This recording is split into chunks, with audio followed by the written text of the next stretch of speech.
बहुत समय पहले की बात है। हस्तिनापुर नामक एक सुंदर सा गांव हुआ करता था।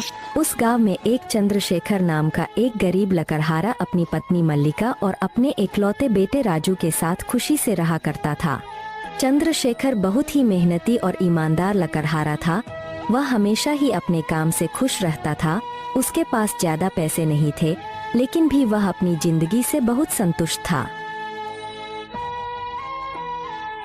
चंद्रशेखर रोज सुबह सुबह जल्दी उठकर गांव के जमींदार रामलाल के यहाँ जाकर लकड़ी काटने का काम किया करता था।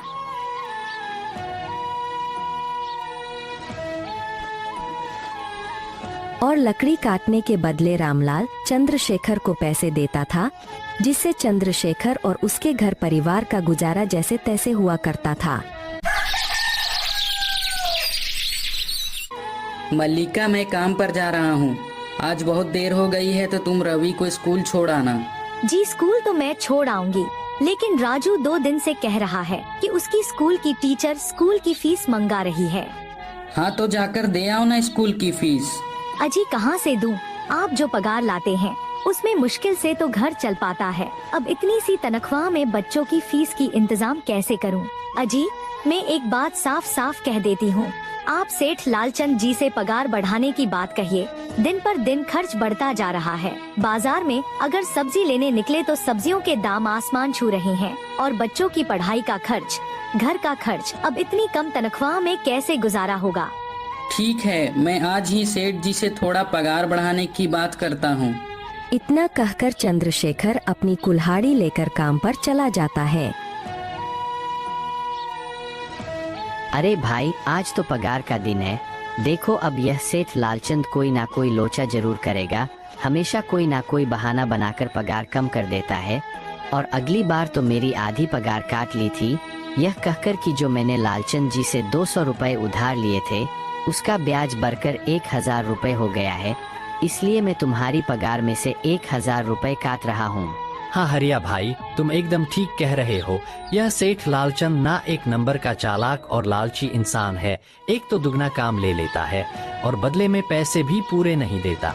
हाँ भाई, मेरे भी अगली बार सेठ लालचंद ने पगार काट लिए थे। मैंने बस 2 छुट्टी ली थी जब मेरी बिटिया बहुत बीमार थी, और इस लालचंद ने इस बात का फायदा उठाकर मेरी पूरी आधी पगार काट ली। हे भगवान, बस सेठ जी इस बार मेरी पूरी पगार दे दे। बच्चों की स्कूल की फीस भी भरनी है। ऐसे सभी लकड़हारे अपने काम पर लग जाते हैं।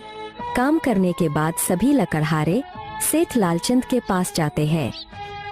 सेठ जी, महीना पूरा हो गया है, हमें हमारी तनख्वाह दे दीजिए। देखो भाइयों, अभी मेरे पास तुम्हें देने के लिए पैसे नहीं है। अभी माल नहीं बिका है, सारा माल गोदाम में ही पड़ा हुआ है। कल या परसों तक तुम्हें तुम्हारी तनख्वाह मिल जाएगी। पर सेठ जी, अभी हमारे पास बिल्कुल पैसे नहीं बचे हैं। बच्चों की फीस भी भरनी है, घर का सामान भी लाना है। अरे मैंने कहा तो सही, 1-2 दिन और रुक जाओ। कल या परसों तक तुम्हें तुम्हारे पैसे मिल जाएंगे। सभी लकड़हारे निराश मन से अपने अपने घर लौट जाते हैं। अजी क्या हुआ? इस बार कितना पगार मिला है? मल्लिका, अभी कोई पगार नहीं मिला। सेठ जी ने कहा है कि 1-2 दिन में पगार मिल जाएगा। पगार नहीं मिला? आपको तो पता है ना, बच्चों की फीस भरनी है। इनकी स्कूल टीचर ने आज साफ साफ चेतावनी दी है कि अगर कल फीस नहीं लाई तो बच्चों को घर पर ही बिठा लेना। अब बताओ मैं क्या करूं? मैं क्या करूं मल्लिका, यह सेठ जी कभी समय पर पैसे देते ही नहीं हैं।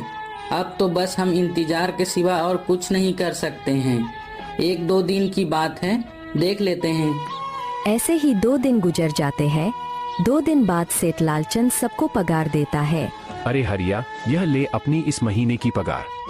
सेठ जी, यह तो बस 2000 है। मैंने तो इस महीने 3000 तक का काम किया है। हाँ काम तो किया है, लेकिन तूने 1 घंटे आराम भी तो किया है। यह पैसे उसी आराम के कटे हैं। पर सेठ जी, आपने तो कहा था 8 घंटे काम के महीने में 3000 मिलेंगे, और मैंने तो 8 घंटे काम किया और 1 घंटे आराम। देख हरिया, मुझे ज्यादा हिसाब किताब न समझा। यह 2000 रख, अगर चाहिए तो, और अगर नहीं चाहिए तो कहीं और काम ढूंढ ले। बेचारे हरिया के पास उन पैसों को लेने की सिवाय और कोई रास्ता नहीं था। हरिया चुपचाप वह पैसे रख लेता है। चंद्रशेखर, यह लो तुम्हारे 2500 रुपए। पर सेठ जी 2500 क्यों? मेरे तो पूरे 3000 बनते हैं ना। मैंने तो कोई छुट्टी भी नहीं ली है और ना ही कोई आराम। मैंने तो अपना सारा काम समय पर किया है। हाँ, समय पर तो किया है, पर इस समय बाजार में लकड़ियों का दाम काफी सस्ता हो गया है। इस वजह से अभी तुम्हें भी पगार कम ही मिलेगी जब तक लकड़ियों का दाम नहीं बढ़ता। पर सेठ जी, बात तो 3000 की हुई थी ना। अब 2500 में घर कैसे चलाऊंगा? बच्चों की स्कूल की फीस भी भरनी है। सेठ जी, इस बार आप मेरी पूरी पगार दे दीजिए। 2500 ही मिलेंगे तुझे। यहाँ काम करना है तो कर, वरना कहीं और काम ढूंढ ले। बेचारे चंद्रशेखर के पास उन पैसों को लेने के सिवाय और कोई रास्ता नहीं था।